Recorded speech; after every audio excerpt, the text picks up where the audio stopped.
आत्माभिमानी बनो।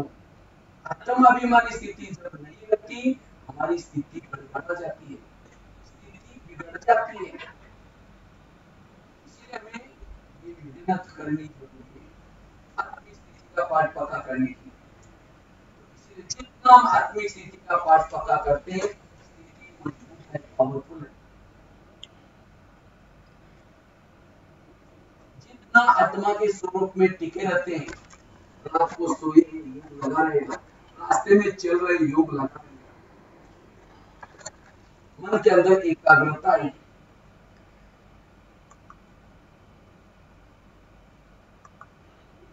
आत्मिक स्थिति बनाने का साधन है पवित्रता की धारणा। जिसकी पवित्रता की पक्की धारणा है, वो सहज ही आत्मिक स्वरूप में टिकता है। जितना निरहंकारी अवस्था में रहता है, निरहंकारी जो भी मेरी कला है, विशेषता ये प्रभु की दी है, मैं तो निमित्त मात्र हूं। निरहंकारी वाला वो आत्मिक स्वरूप में टिक सकता है। जितना स्वमान में हम रहते, आत्मिक स्थिति बनती है। आत्मिक स्थिति फाउंडेशन है। इसलिए बिल्डिंग बनाते हैं, अगर उसका फाउंडेशन मजबूत है, बिल्डिंग मजबूत है। अगर फाउंडेशन रेत पर है, बिल्डिंग गिर जाएगी। भूकंप आया, आंधी तूफान आया। इसी तरह जिन्होंने आत्मा का पाठ पक्का किया है, फाउंडेशन मजबूत की है, कितने भी चाहे संस्कारों की समस्या है, तूफान आए, चाहे परिस्थिति आए, वो जिम्मेदार बनेगी। और जिन्होंने आत्मा का पाठ पक्का किया है, कोई भी विकार उसको पार करने के लिए, वो एक कवच है, गोरा बन जाता है। सीता के सामने जब रावण आता है, तो दिल्ली जला करके रख देती है। इसी तरह आत्मिक दिल्ली सदा मेरी जलती है। जितनी हमारी आत्मिक स्थिति उतना काम क्रोध से हम बच सकते हैं, विकारों से बच सकते हैं। राम रावण का युद्ध चलता है, राम रावण का एक शेर काटता है, फिर दूसरा काटता है, रावण नहीं मरता। विभीषण आकर के कहता है ऐसा नहीं मरेगा, उसकी नाभि में तेल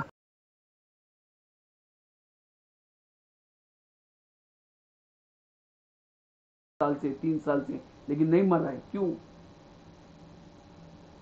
हम क्या करें, काम का गला काटते हैं, दोबारा जुड़ जाता है, क्रोध का काटते दोबारा आता है। क्यों? नाभि में तीर नहीं लगे। नाभि अर्थात देह का भान। इसलिए आत्मा का लेसन जो पक्का करेगा, उसकी स्थिति मजबूत रहेगी, वो हद से भी पार रहता है, उसके चाल चलन में अलौकिकता आएगी। इसीलिए हमें आत्मा का पाठ पक्का करना है, आत्म अभिमानी स्थिति में रहना है।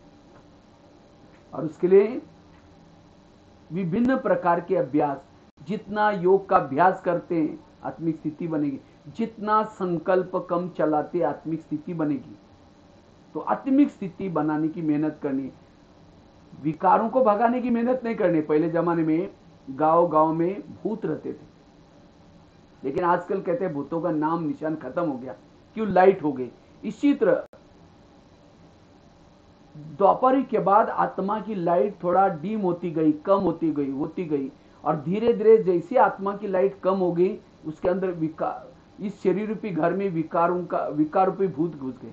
काम का भूत, क्रोध का भूत, लोभ का। अब हमारे सभी के अंदर ये विकार आए हैं। उन विकारों को भगाना है, लाइट जलाकर रखो। अब लाइट तो जलाई नहीं, आत्मिक स्थिति बनाई नहीं, विकार कैसे भागेंगे? इसलिए अंधकार को भगाना नहीं पड़ता है, लाइट जलानी पड़ती है। इसलिए ये आत्मा की लाइट जो जला कर रखेगा, सहज हम विकारों से बच जाएंगे। विकारों का सरदार है देह का भान, वो हमारी स्थिति बिगाड़ता है। जब देह भान में आएंगे, दूसरों की कमियां दिखाई पड़ेंगी, फिर कहेंगे इसको बदलना चाहिए, इसको चेंज होना चाहिए, ऐसा क्यों करता है? अरे बदलना हमको है, मैं देह भान में आया हूं, मैं देह भान के चश्मे से उसको देख रहा हूं, इसलिए उसकी कमियां दिखाई पड़ रही। जो आत्मिक स्थिति में रहता है उसको किसी के भी दोष दिखाई नहीं पड़ेंगे। इसलिए ये आत्मा का पाठ बाबा कहते पक्का करो।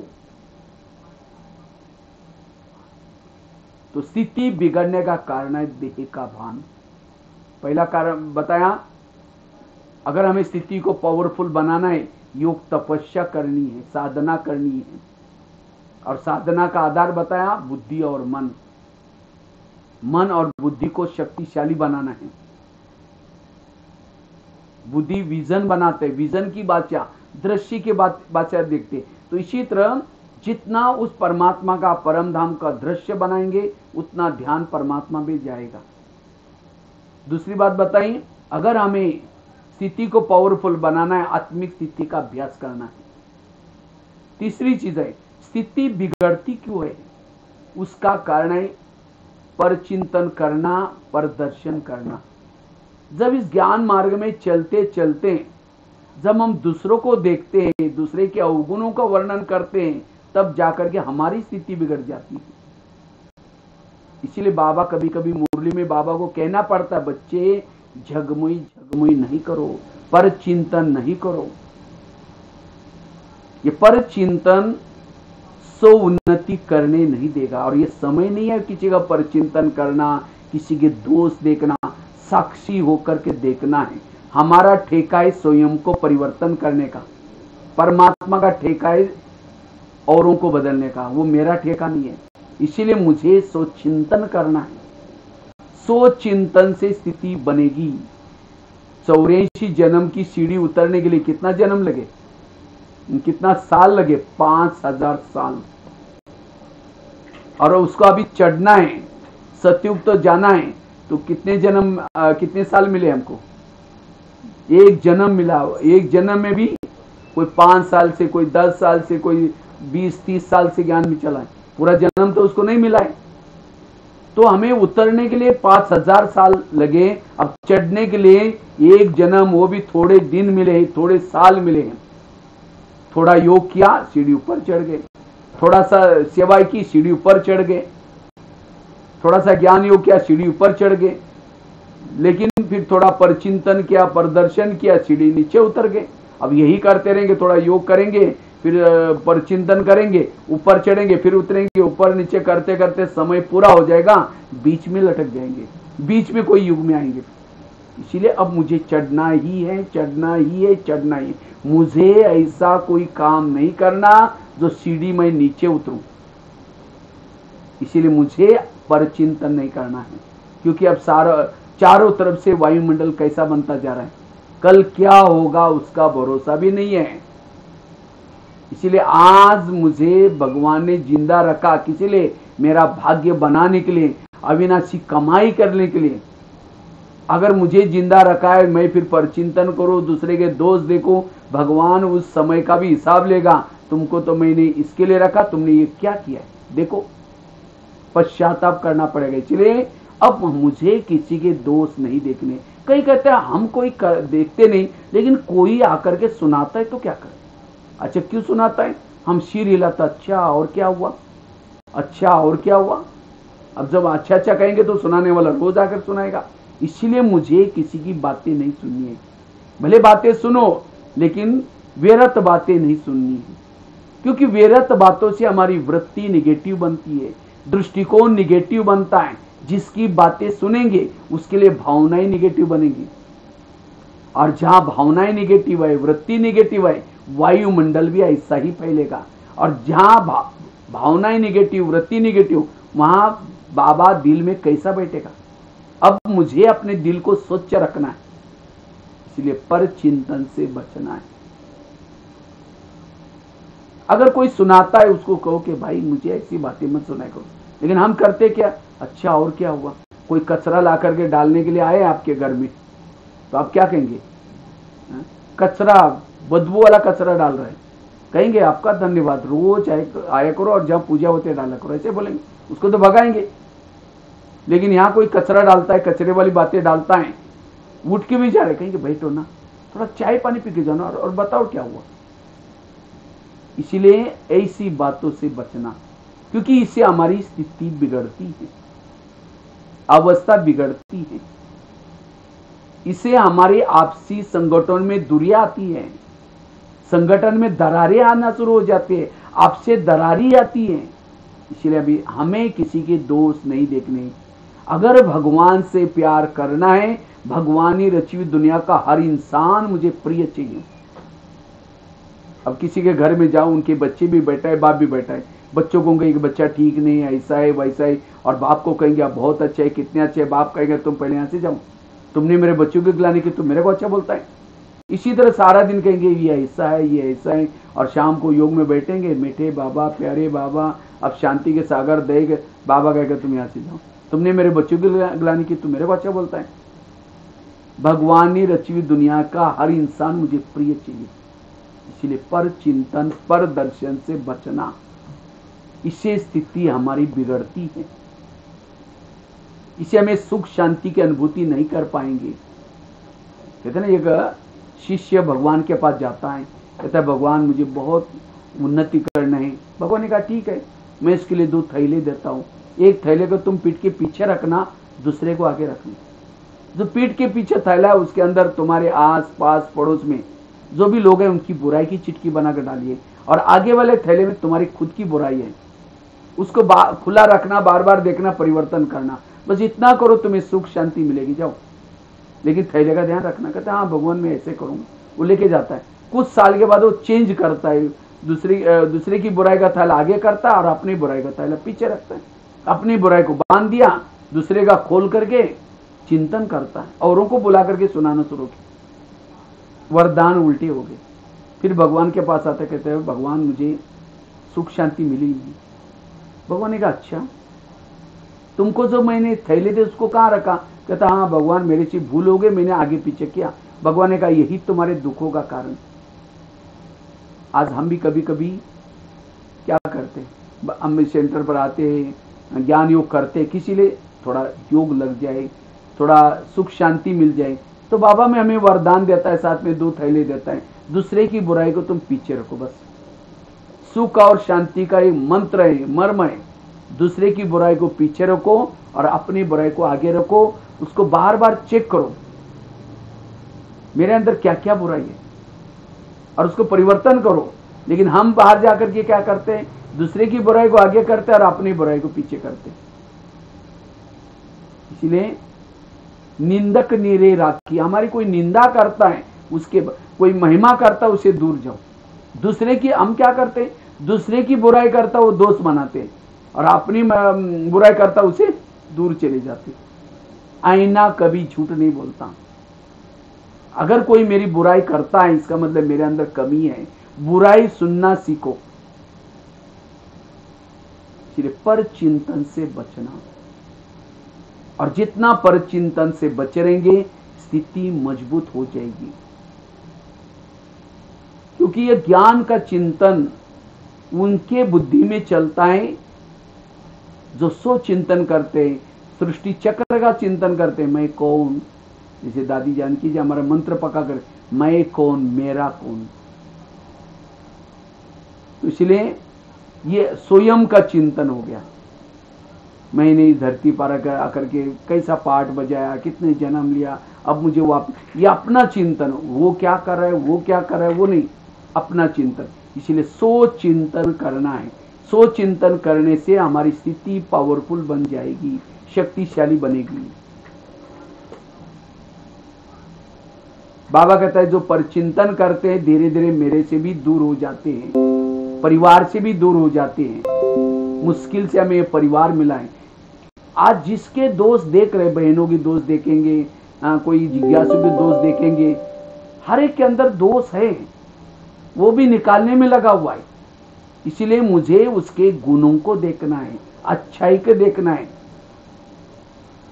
आज जिसके दोस्त देखेंगे वो तो अपना पुरुषार्थ करें, उनकी सफेद छड़ी भी कितनी है, उनके अंदर पुण्य कितना है, वो पुण्य को देखना है, न कि उनके विकर्म को। इसलिए पर चिंतन से बचे रहना। मैं कई बार एक बहुत सुंदर घटना सुनाता रहता हूँ, बहुत बड़ी अच्छी लगती है मुझे। एक शिष्य क्या किया, रोज भक्ति करने के लिए आता था, मना रोज आध्यात्मिकता के लिए आता था आश्रम में। तो एक दिन वो शिष्य ने गुरुजी को कहा, गुरुजी मुझे एक वरदान चाहिए। कहा कि कौन सा वरदान चाहिए? कहता है मेरे बारे में सबके दिल में क्या चलता है मैं जानना चाहता हूँ। तो गुरुजी ने कहा ठीक है, मैं तुम्हें उसके लिए वरदान देता हूँ, साथ में एक छड़ी देता हूँ। छड़ी मतलब मांत्रिक डंडा दिया। कहा कि जब भी किसी के दिल में तुम्हारे बारे में कुछ चलता हो जानना है, ये छड़ी को दिल में रखो, उस व्यक्ति का नाम लो तो पता चलेगा। छड़ी दी, वरदान दी, शिष्य चला गया। अचानक उसको याद आता है पहले मैं गुरुजी की चेकिंग करता हूँ, गुरुजी के दिल में मेरे बारे में क्या चलता है। छड़ी दी, वरदान दी, शिष्य चला गया। अचानक उसको याद आए पहले मैं गुरुजी की चेकिंग करता हूँ, गुरुजी के दिल में मेरे बारे में क्या चलता है। तो रुक करके छड़ी को दिल में रखा और गुरुजी का नाम लिया। जैसे गुरुजी का नाम लिया थोड़ी सी छड़ी काली हो गई। जब छड़ी काली हो गई उसको लगता अरे गुरुजी के अंदर मेरे बारे में कालापन है, तो इनको गुरुजी बना करके फायदा क्या। आश्रम में आना बंद हो गया। 1 दिन हो गया, 2 दिन हो गया, महीना हुआ। तो एक दिन गुरुजी उसके घर में गए। तो गुरुजी को लगता है अरे सबसे पहले बैठने वाला, इतनी अच्छी सेवा करने वाला, इसको क्या हुआ। कहते क्या जी आजकल आप आश्रम में नहीं आते? नहीं जी मेरी थोड़ी तबीयत खराब है, मेरे थोड़ा घर के काम है, थोड़ा सा ऐसा वैसा बहाना बताता है। तो गुरुजी ने कहा आप 6 साल से आश्रम में आते थे, आंधी आए तूफान आए आप हमेशा आते थे। नहीं जी नहीं, जरूर कुछ बात है। कहा कि गुरुजी आपके अंदर मेरे बारे में कालापन है, इसके कारण मैं नहीं आता हूँ। गुरुजी ने कहा अच्छा ये बात है क्या, लेकिन तुमने देखा कि तुम्हारे अंदर औरों के बारे में कितना कालापन है? कहा कि नहीं देखा। देखो, जब शिष्य ने छड़ी को दिल में रखा, अपना नाम लिया खुद का, पूरी छड़ी काली हो गई।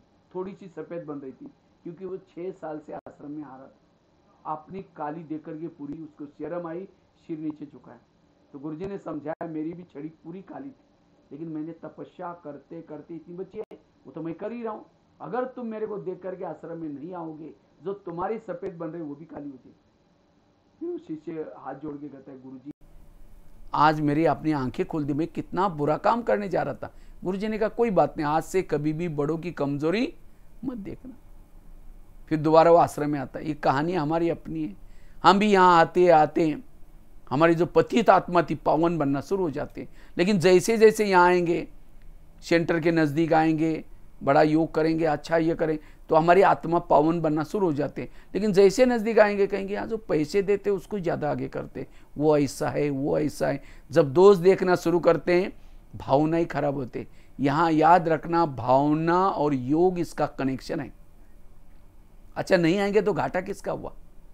जिसकी कमजोरी देख रहे वो तो योग लगा रहे, पुरुषार्थ करते निकल जाएंगे। इसलिए हमें दूसरों के दोष नहीं देखने। जैसे रोड पर जब चलते स्पीड में कुछ जगह पर ब्रेकर्स होते हैं, ब्रेकर हमारी स्पीड को कम करते। इसी तरह हमारे पुरुषार्थ, हमें तो बाबा कहते हैं तीव्र पुरुषार्थ करो, लेकिन तीव्र पुरुषार्थ को कम करने वाले ब्रेकर्स है पर चिंतन, ध्येयवान। इसलिए पर चिंतन से बचना, पीछे का थैला आगे नहीं लेना, औरों के दोष नहीं देखना।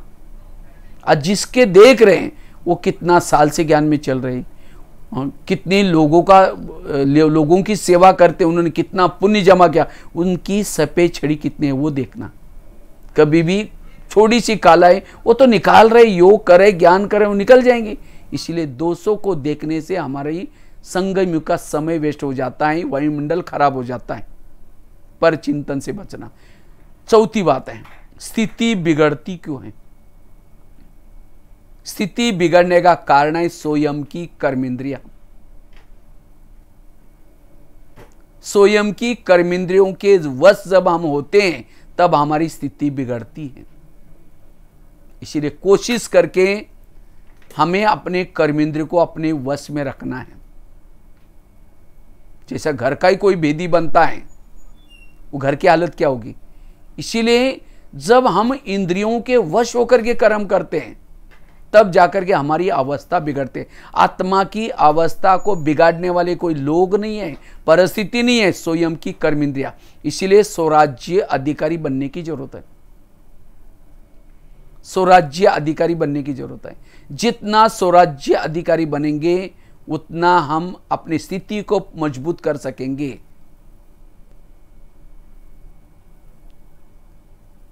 जिसको बाबा के शब्द में बाबा कहते बच्चे चैरिटी बिगेन्स एट होम। आप अपने घर को सुधारो। घर मतलब लौकिक नहीं, ये शरीर आत्मा का घर है। तो क्या इस शरीर रूपी घर में रहने वाले सब ज्ञान में चलते हैं?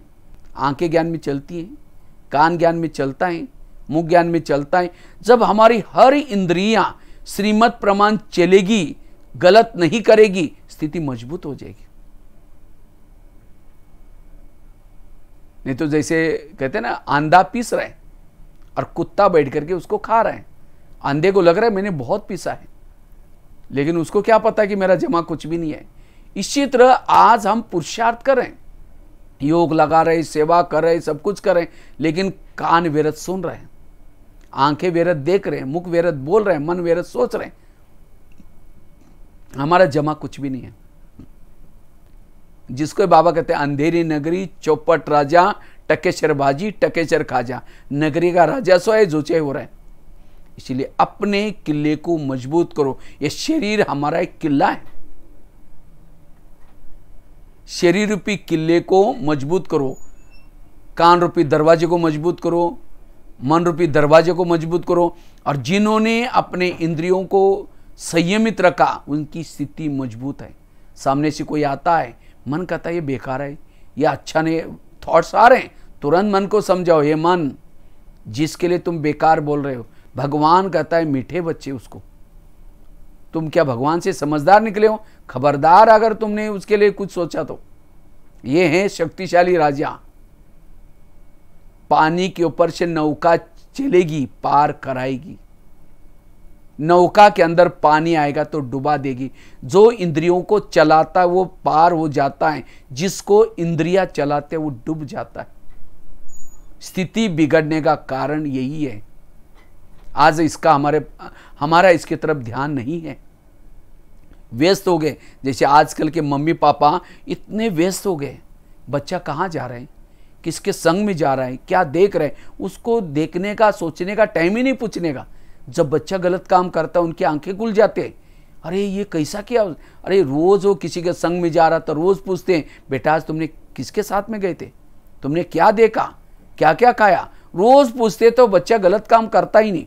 इसी तरह आज हमारी आंखें क्या देख रहे, मन क्या सोच रहा है, कान क्या सुन रहा है, हमें उसको देखने का पूछने का टाइम ही नहीं है। इसीलिए अब हमें अपना परिवर्तन करना है, अपने इंद्रियों पर शासन में रखना है, इंद्रियों को शासन में रखना है। इसीलिए आजकल लॉकडाउन का समय चल रहा है। लॉकडाउन में कहते हैं घर में रहो, परिवार के साथ रहो। तो हमें भी इस लॉकडाउन में अपने शरीर पे घर में रहना है और शरीर में रह करके एक एक इंद्रियों की चेकिंग करनी है। उनका कभी कोर्स करो अपने घर वालों को। इस शरीर पे घर में जो रहते हैं, आंखें शरीर में रहते हैं, घर में रहते हैं, उनका कोर्स करो। हे आंखें, इस सृष्टि पर परमात्मा आया है, अब सत्युग आने वाला है, इसीलिए ये आंखें तुम भी ज्ञान में चलो। आंखें ज्ञान में चलना अर्थात श्रीमत प्रमाण चलना। कान का कभी कोर्स करो, मुख का कभी कोर्स करो। अगर ये सब घर वाले सुधर जाएंगे, हमारे व्यवहार में सुधाराव आएगा।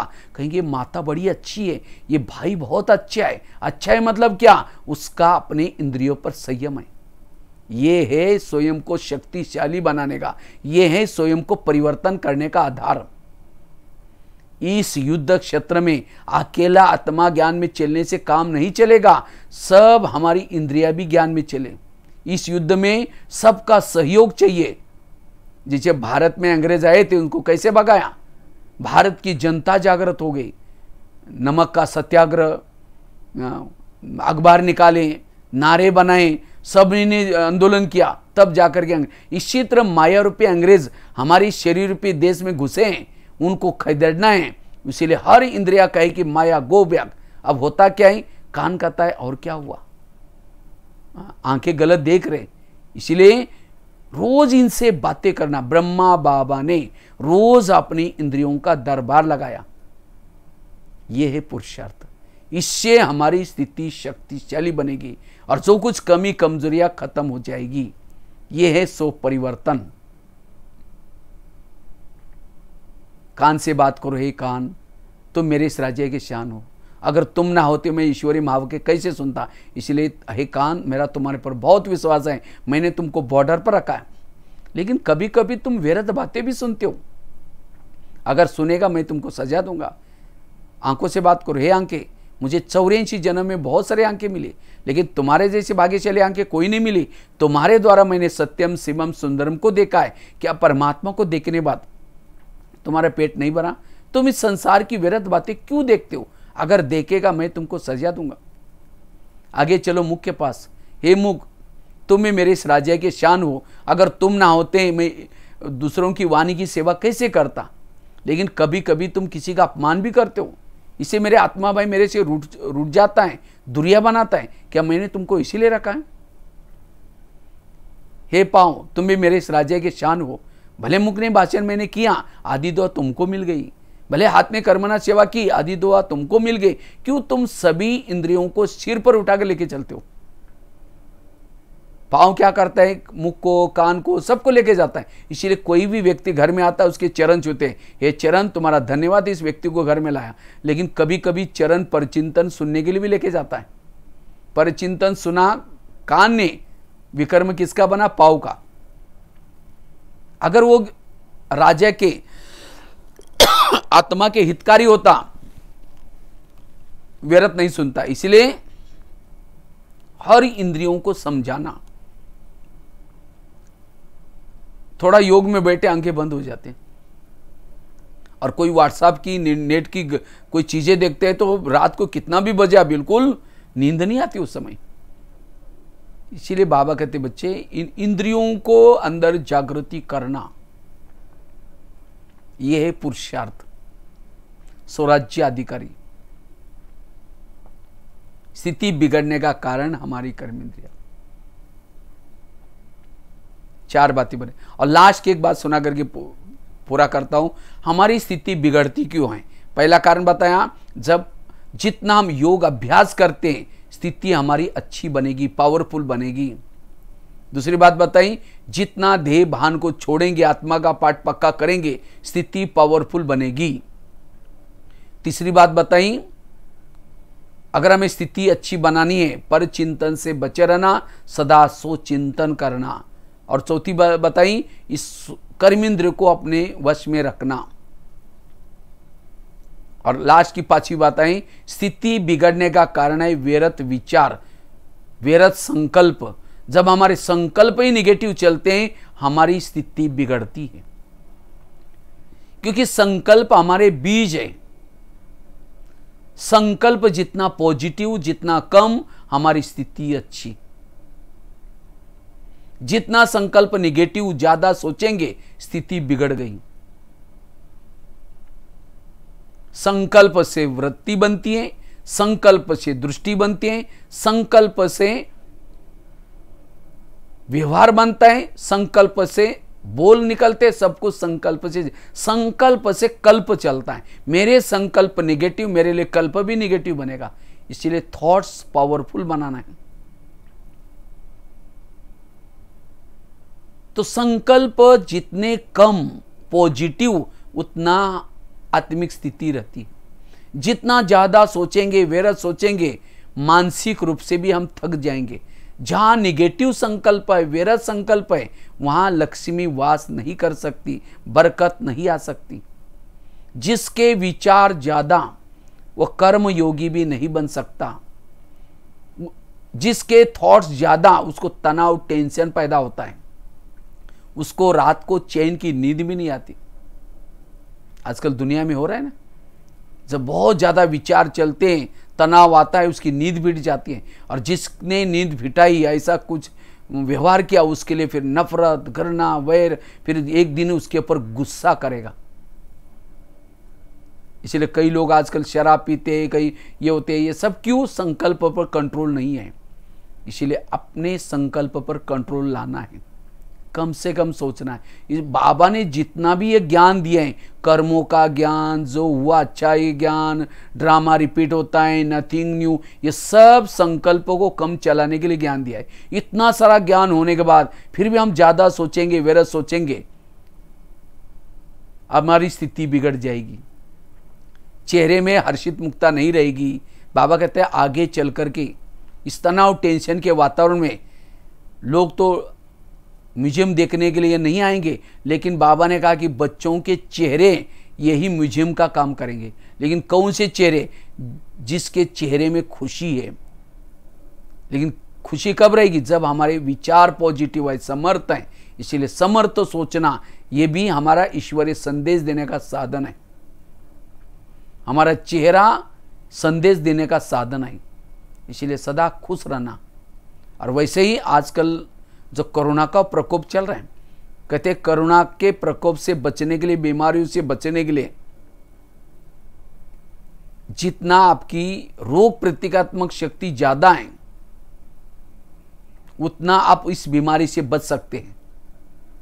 रोग प्रतिकारत्मक शक्ति, इम्यूनिटी पावर, और वो इम्यूनिटी पावर बढ़ाने के लिए टेंशन तनाव से बचना, व्यर्थ निगेटिव से बचना, और साथ में शुद्ध सात्विक भोजन खाना।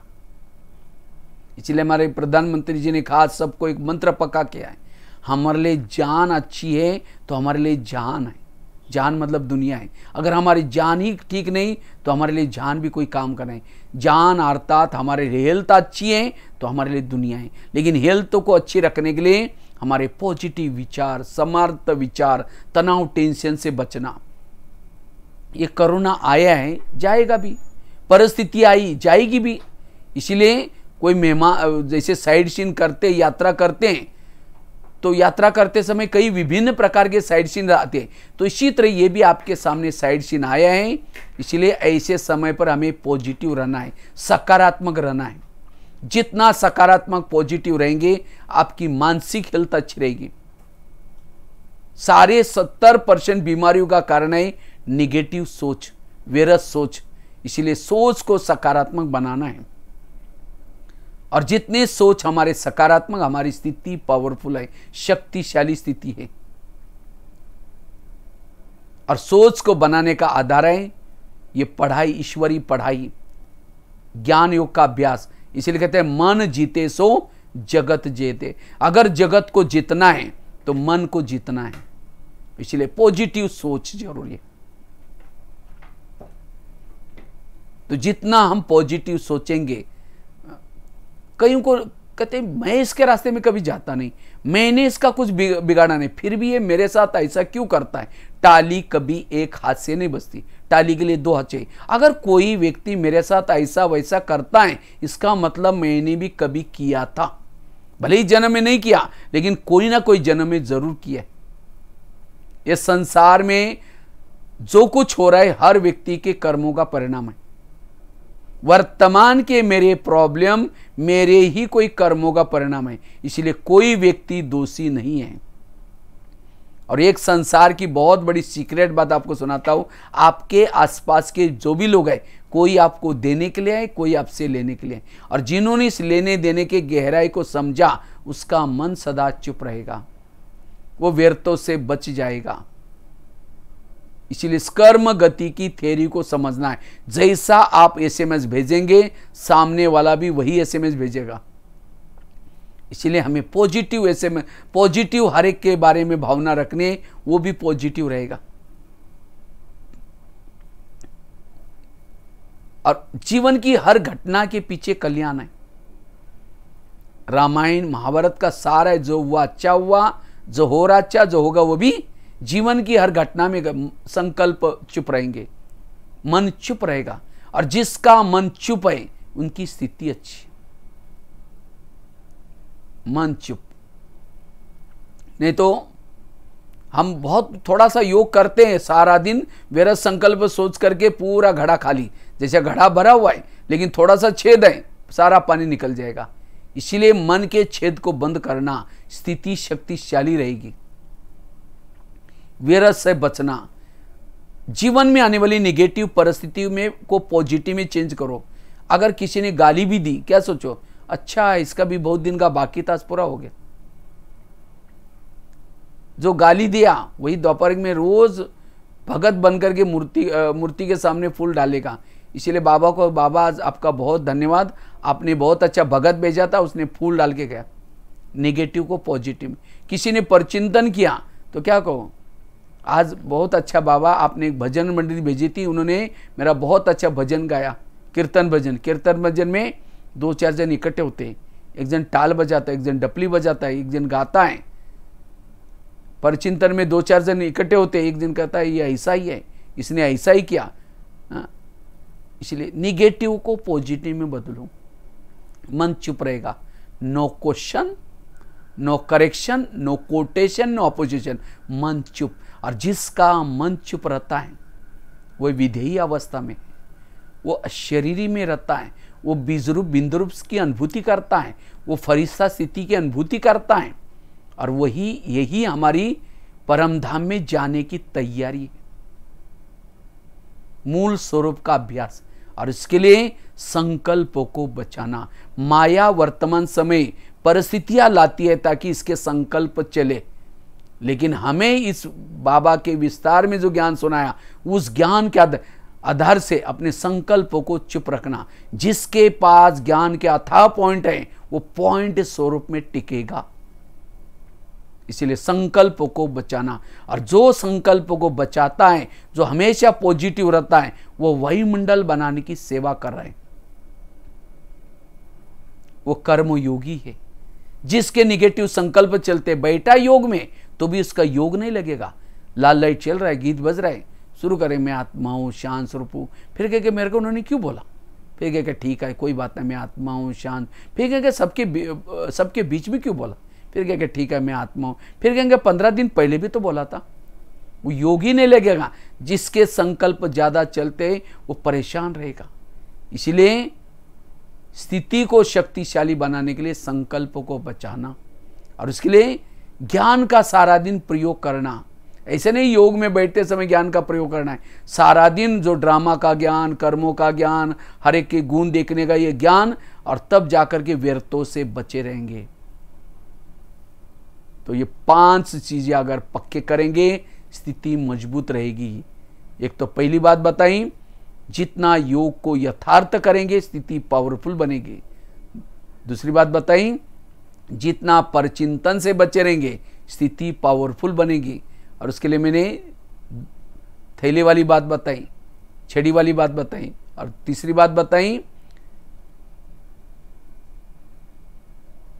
जितना हम पहली तो बताई योग के बारे में, दूसरा स्थिति अच्छी बनानी है, उसके लिए देही अभिमानी बनना है, आत्माभिमानी, और तीसरी बताई परचिंतन से बचना है, और चौथी बात बताई अपने कर्मेंद्रिय को संयमित रखना है, और 5वीं बात बताई संकल्प को बचाना है। अगर ये 5 चीजों को पक्का करेंगे स्थिति अच्छी बनेगी और आने वाले हर परिस्थिति का सामना कर सकेंगे, क्योंकि आप सभी राजा बनने वाले हैं। वैसे पाटन का राज्य तो मशहूर है, तो पाटन के सभी होनहार राजा, तो राज्य भविष्य के राजा बनने के लिए स्वयं का राजा बनना है और स्थिति को पावरफुल बनाना है। ठीक है, बहुत बहुत धन्यवाद। तो आप लोगों ने सेवा का मौका दिया, फिर जब कभी लॉकडाउन खुलेगा तो ज़रूर एक बार कभी चक्कर लगाएंगे। तो मुझे याद है बीच बीच में आकर के काफ़ी सारे स्कूलों में वगैरह भी सेवाएं की, जेल में भी मुझे लगता है मैं गुजरात में 2 या 3 ही जेल में ज़्यादा गया होगा, एक तो पाटन का जेल और नडियाद का। तो शुरुआत में हमने पाटन के जेल से की थी, और बाकी स्कूलों में भी काफ़ी सारा किया था। बाकी बीच में कभी कभी बहनें बुलाते रहते हैं। तो बाकी विशेष इस साधनों का धन्यवाद, साधन बनाने वाला का धन्यवाद। देखो आप बिना बस में बैठे, बिना ट्रेन में बैठे आपके तक पहुंच गए। बाकी नीलम दीदी को बाकी सभी बहनों को बहुत धन्यवाद जिन्होंने सेवा का चांस देना। अभी 2 मिनट मैं तो सोच रहा हूँ थोड़ा योग हम कमेंट्री से योग करके पूरा करेंगे। सभी कमर सीधी करके बैठेंगे, सभी अपने भ्रुकुटी में आत्म स्थिति में रहेंगे।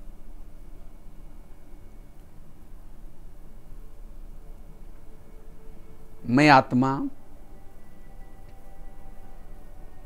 भ्रुकुटी आसन पर बैठी हूं।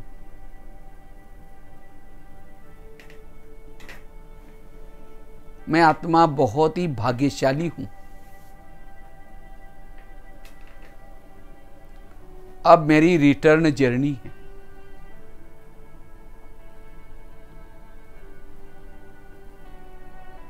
स्वयं परमात्मा ने ज्ञान का डमरू बजा बजा करके आगम निगम के सारे भेद खोले हैं।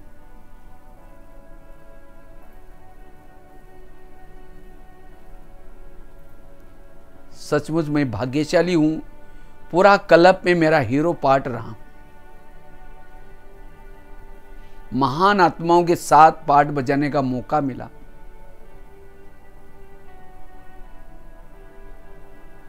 मैं आत्मा हूं, ये शरीर मेरी एक डब्बी है। मैं आत्मा, इसके अंदर चैतन्य में हीरा हूं।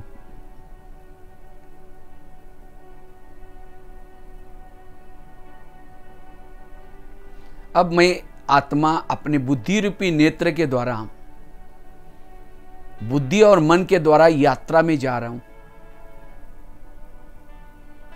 अपने मूल वतन की यात्रा, अपने अव्यक्त वतन की यात्रा में जा रहा हूं। अब मैं बुद्धि के द्वारा इस साकार दुनिया से भी पार,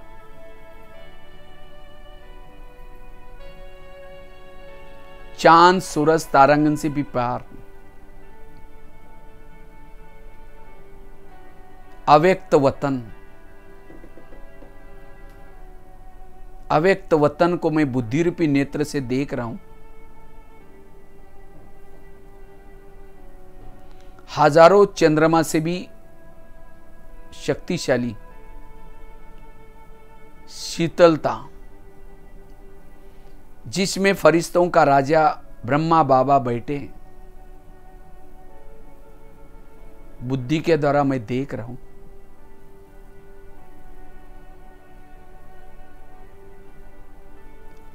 आज फरिश्तों की सभा में को भी देख रहा हूं। जैसे मैं नजदीक अव्यक्त वतन में जाता हूं, वो अव्यक्त वतन में बाबा की लाइट माइट मुझे भी अनुभव होती जा रही। बिल्कुल नजदीक अव्यक्त वतन में पहुंचता हूं। बाबा मेरी नयन मुलाकात कर रहे हैं, दृष्टि दे रहे हैं।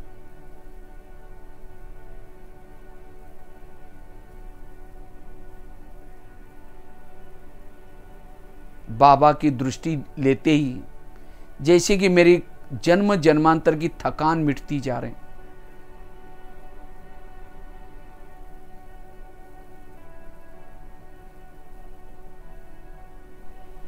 अब मैं फरिश्तों में के महफिल में आए हुए हैं, जो भी हमारी वरिष्ठ दादियां, मम्मा,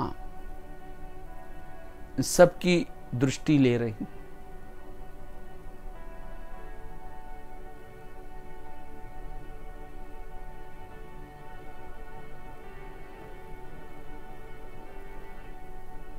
अब मैं धीरे धीरे बुद्धि के द्वारा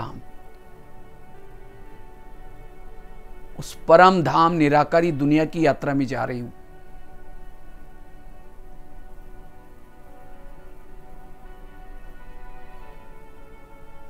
जैसे मैं बुद्धि के द्वारा उस परम धाम को देख रही हूं,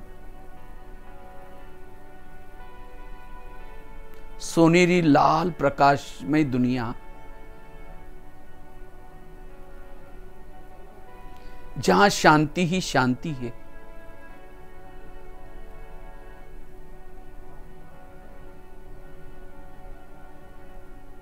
उस दुनिया में जाते ही जैसे मैं चार्ज हो रही हूं, मेरी बुद्धि क्लियर होती जा रही।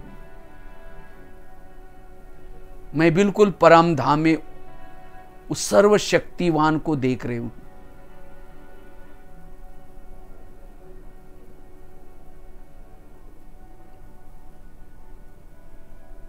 जिस बाबा को देखने के लिए मेरी बुद्धि भटकती थी, मंदिर में, मेले मलाकड़े में, आज वही बाबा सामने है।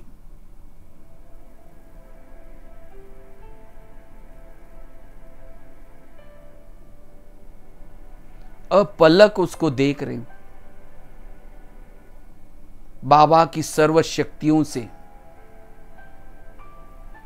मेरी आत्मा चार्ज होती जा रही।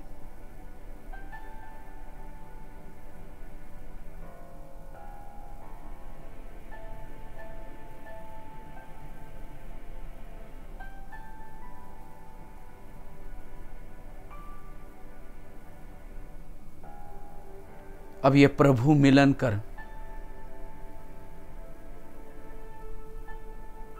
शक्तियों से चार्ज होकर के मैं बुद्धि के द्वारा वापिस फिर धीरे धीरे इस भौतिक जगत में आती हूं।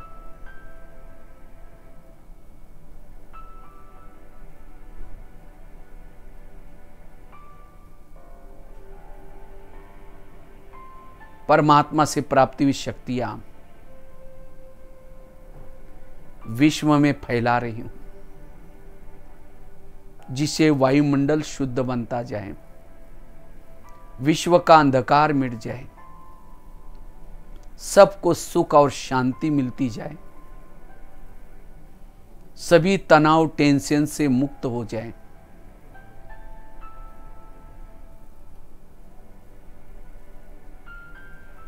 अब इस ऊर्जा को मैं सदा जागृत रखूंगी।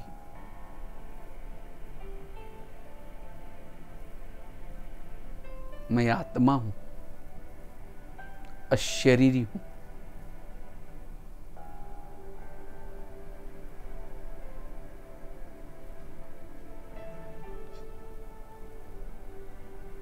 ओम शांति शांति शांति।